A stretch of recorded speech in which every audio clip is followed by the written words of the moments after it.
कहानी की शुरुआत में एक ऐसा शार्प शूटर जिसकी गोली कभी निशाने से नहीं चूकती, लेकिन इस बार कुछ अलग था। 4 गोलियां साथ लाया और जो आदमी कभी मौसम की परवाह नहीं करता था, उसने बालकनी में एक छोटा सा विंडमिल भी लगा दिया। मिशन से पहले उसने एक टेस्ट शॉट भी लिया ताकि कोई गलती ना हो, पर पहली गोली निशाने से पूरे 50 सेंटीमीटर दूर जा लगी। एक स्नाइपर के लिए ये जीमिंग हो सकता है। उसने तुरंत साइट एडजस्ट की और दूसरी गोली चलाई। ये परफेक्ट सेंटर पे लगी, लेकिन फिर भी प्रेसिडेंट को शूट करने की सक्सेस रेट सिर्फ 0.1 थी। पर मिशन पूरा हो गया। अब किसी और के लिए होता तो सीधा निकल लेता, लेकिन इस बार उसने खुद को जानबूझकर सामने वाले सिक्योरिटी गार्ड्स को दिखाया। धीरे धीरे गन को अनअसेंबल किया, उसे सूटकेस में रखा और बेड के नीचे एक टाइम्ड बम सेट कर दिया। जैसे ही निकलने लगा, उसने बिल्डिंग का फायर अलार्म ऑन कर दिया ताकि पुलिस को यहाँ का पता लगे। फिर अपनी पहले से तैयार की गई कार उठाई और निकल पड़ा। एक पार्किंग में पहुंचते ही सूटकेस निकाला और उसे एक दूसरी ऑडी कार में शिफ्ट कर दिया। इस तरह उसने हर सबूत को मिटा दिया, इवन कार को लॉक कर दिया ताकि कोई उसे चला न सके। ये था एक प्रो लेवल हिटमैन का स्टाइल। लेकिन प्रेसिडेंट को मारना इतना आसान नहीं था, इसलिए उसने अगला प्लान सोचा। एक इंटरनेशनल चेस सेट खरीदा ताकि अगर चेकिंग हो तो बोले कि वो तो कलेक्टर है और खाली हाथ वापस नहीं जाना चाहता। बॉर्डर पर सिक्योरिटी टाइट था। एक लोकल साइबर कैफे में गया और अपना स्पेशल यूएसबी प्लग किया। वो असाइनमेंट की पेमेंट चेक करना चाहता था, पर तभी स्क्रीन पे एक नया मैसेज पॉप हुआ। एक औरत थी जिसने बोला, हमें एक टारगेट को मारना है और पेमेंट है $10 मिलियन,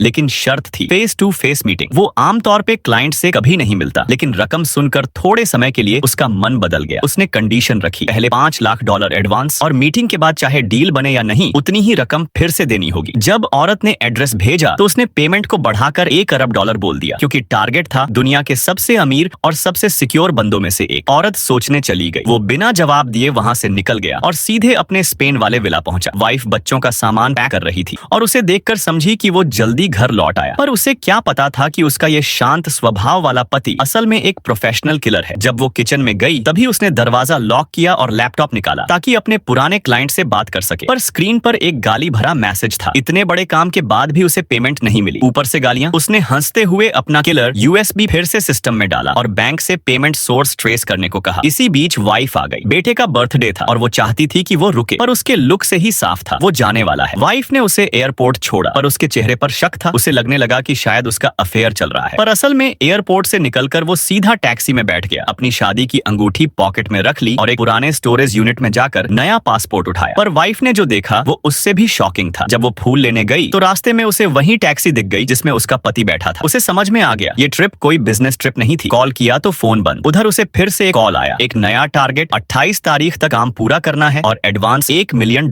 जब बैंक ने डिटेल देने से मना किया तो बैंक मैनेजर ने एक विजिटिंग कार्ड दिया क्लाइंट की कंपनी का। उसने वेबसाइट देखी और तस्वीरें स्कैन करते हुए आखिरकार असली क्लाइंट को पहचान लिया, प्रेसिडेंट का बेटा। अगले दिन उसने उस क्लाइंट की गाड़ी के ड्राइवर को गन पॉइंट पे लिया और उसे ट्रंक में बंद कर दिया। फिर खुद कार ड्राइव करते हुए उसे लेकर निकला। सिक्योरिटी एस्कॉर्ट से अलग होने के लिए उसने फुल स्पीड में कार भगाई, पर आगे एक गाड़ी और पीछे सिक्योरिटी टीम ने उसे फंसा लिया। एक तगड़े स्टंट के बाद उसने कार को एक वेयरहाउस के अंदर ले जाकर छुपाया, अपने कपड़े बदले और कार में टाइम्ड बम सेट कर दिया। जैसे ही सिक्योरिटी पहुंची, बूम, काम पूरा हो गया था। पर असली झटका तब लगा जब वो वापस अपने घर जाने ही वाला था कि उसे पता चला उसका सीक्रेट रूम खुल गया है। शायद उसकी पूरी जिंदगी अब बदलने वाली थी, क्योंकि जो औरत उससे सालों से प्यार करती थी, उसे नहीं पता था कि उसका पति एक ऐसे प्रोफेशनल किलर है जो पैसे के लिए किसी की भी जान ले सकता है।